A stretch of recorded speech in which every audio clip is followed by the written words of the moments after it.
students, welcome to a second tutorial on document breaks in Microsoft Word. This lesson introduces section breaks. Let's have a look at the contents of today's lesson. In this video lesson, we will start with a recall part to remind us about document breaks, demonstrate how to insert section breaks, specifically next page, and continuous. Delete a section break or page break.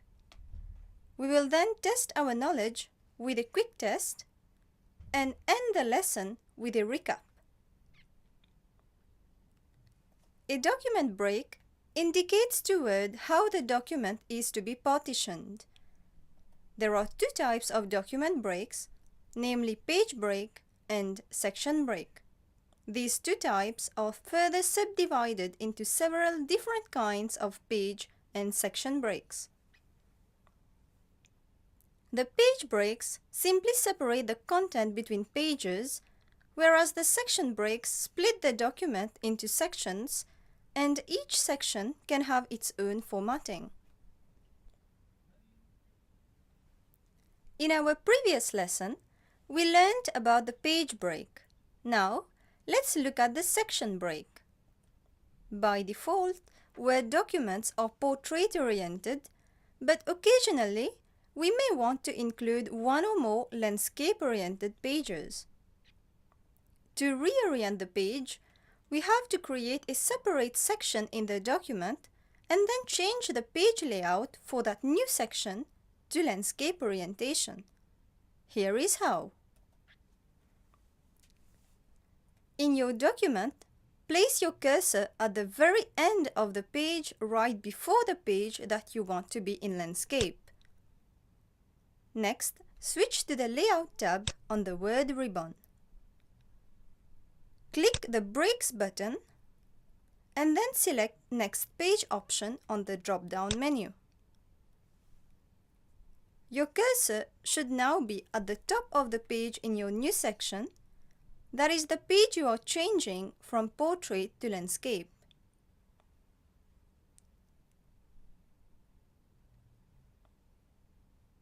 Go back to the Layout tab. This time click the Orientation button and then click Landscape option. You have now successfully switched your new section to landscape mode. Sometimes, we want to switch from a single column text to a multiple column text on a single page. In this case, Continuous Break is the useful tool to apply. Continuous starts the new section on the same page at the current position. Let's discuss how to use the Continuous section break. Suppose you want multiple columns in one part of a page and just one column on the other part. Let's say you want multiple columns above this paragraph. So, we will click on Layout, Breaks, and then choose Continuous.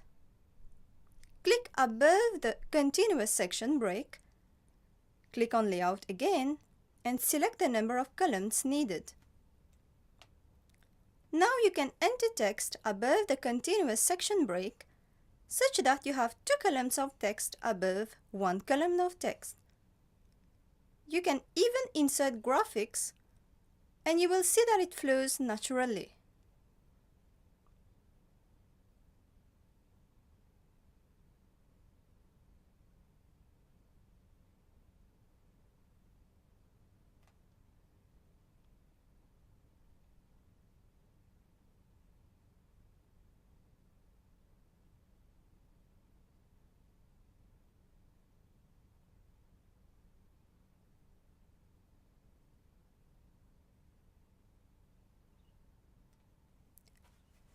To remove a page break or section break, its symbol should be displayed by clicking on the Show Hide button. To delete it, select the symbol and press Delete from the keyboard. Firstly, the page break or section break symbol should be visible. Now, click the symbol and press delete. As you have seen, doing so has repercussions as the next section's formatting will be applied above. It is now time for a quick test. You will have 3 seconds for each question.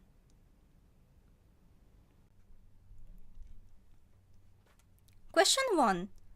A next page section break enables us to have a different page orientation for each section in a document.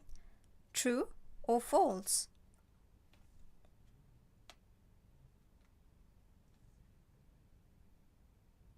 This is false. The next page section break moves us to the next page and gives us an entirely separate formatting in the new section. Number 2. A section break enables us to have a different page orientation for each section in a document. True or false?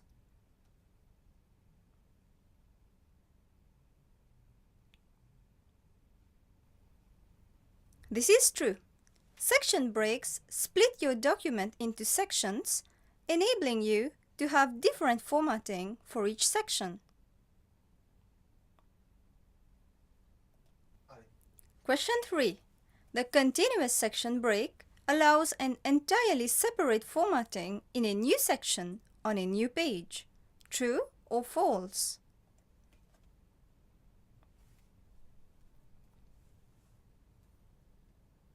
This is false. Continuous section break allows an entirely separate formatting in a new section on the current page itself. Number 4. A section break defines where a formatting change occurs in the document. True or false?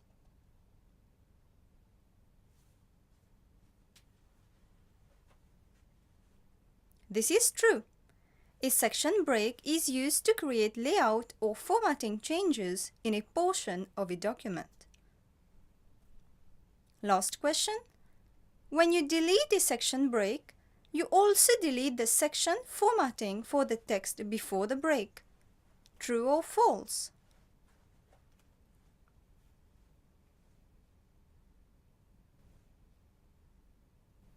This is true. Word will apply the next section's formatting to the section preceding the section break. Our quick test is now over. Let's end the lesson by going through what we covered in today's lesson. We saw that the next page command inserts a section break and starts the new section on the next page. This is especially useful for starting new chapters in a document. Comparatively, the continuous section break starts the new section on the same page and is useful for creating a formatting change. To delete a section break, make sure that the Show Hide button is turned on. Then select the symbol and press Delete on the keyboard. Thank you for watching. I hope you have enjoyed the lesson. Come back soon for more videos.